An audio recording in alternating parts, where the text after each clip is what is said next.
Welcome to the return of Khan YouTube channel. आज हम बात करेंगे एक बहुत ही मशहूर हॉलीवुड फिल्म इंटरस्टेलर के बारे में जो 2014 में रिलीज हुई थी।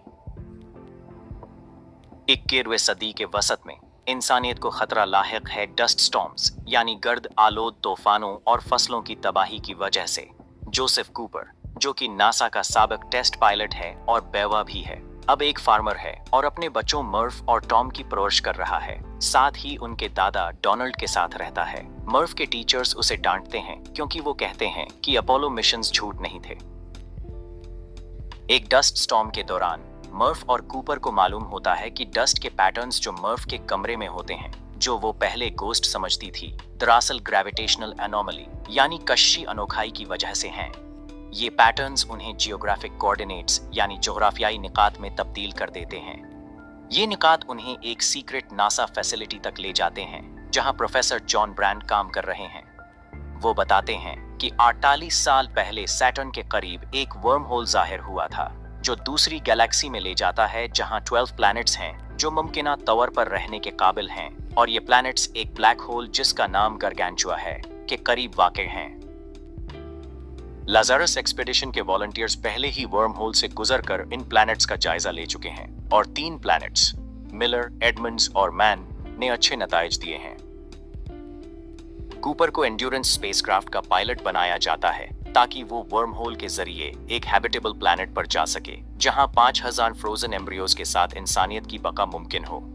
इस दौरान प्रोफेसर ब्रांड ग्रेविटी इक्वेशन पर काम कर रहे हैं ताकि एक स्पेसक्राफ्ट बनाया जा सके जो जमीन से एक्सोडस यानी हिजरत के लिए इस्तेमाल हो। कूपर मर्फ की ख्वाहिश के खिलाफ इस मिशन को कबूल करता है और वादा करता है कि वापस आएगा। मर्फ को कुछ पैटर्न्स नजर आते हैं जो वो मोर्स वार्निंग समझती है और वो उसे अलविदा नहीं कहती। कूपर उसे अपनी रिस्ट वॉच देता है ताकि वो वक्त का मुआजना कर सकें। क्रू में कूपर, रोबोट स्टार्स और चेस और साइंटिस्ट्स डॉक्टर अमीलिया ब्रांड, रोमेली और डॉयल शामिल हैं। वो वर्म होल से गुजरकर सैटर्न तक पहुंचते हैं। कूपर, डॉयल और ब्रांड मिलर के प्लैनेट पर जाते हैं जहां वक्त बहुत सस्त चल रहा होता है। वहां वो एक टाइडल वेव का सामना करते हैं जो डॉयल को मार देता है और लैंडर के इंजन्स खराब कर देता है।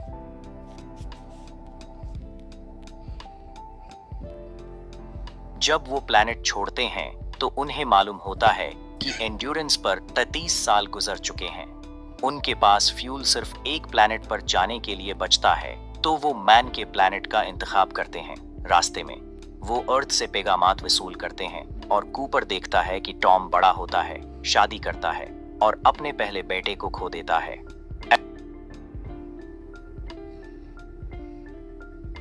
प्रोफेसर ब्रांड अपनी मौत के करीब एतराफ करता है कि एंड्योरेंस का क्रू कभी वापस आने वाला नहीं था क्योंकि ग्रेविटी इक्वेशन का मुकम्मल हल ब्लैक होल के अंदर ग्रेविटेशनल सिंगुलैरिटीज की ऑब्जर्वेशंस के बगैर मुमकिन नहीं था।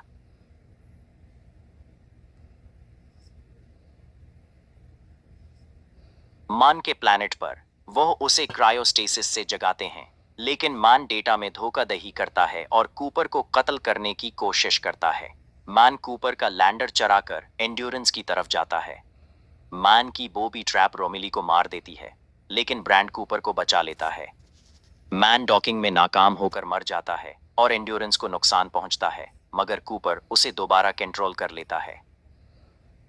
फ्यूल कम होने की वजह से कूपर और ब्रांड गारगेंचुआ के गर्द स्लिंग शॉट करते हैं, जिसकी वजह से 51 साल का टाइम डायलेशन होता है। कूपर और टार्स लैंडर्स को छोड़ देते हैं ताकि ब्रांड और सीएसई एडमंड्स के प्लैनेट तक पहुंच सकें।